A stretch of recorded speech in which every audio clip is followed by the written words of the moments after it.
আজকে সারাদিন ঘুরে ঘুরে ভিডিও করে তো শরীর পুরো ক্লান্ত হয়ে গেছে।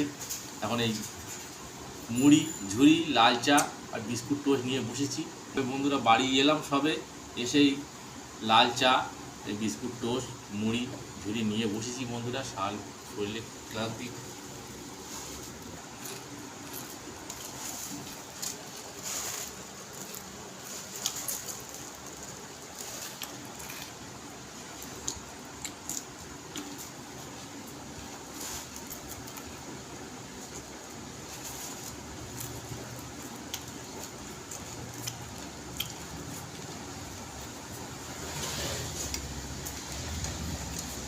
খিদে পেয়েছে, আপনার সঙ্গে যদি গল্প করবো, কথা বলবো,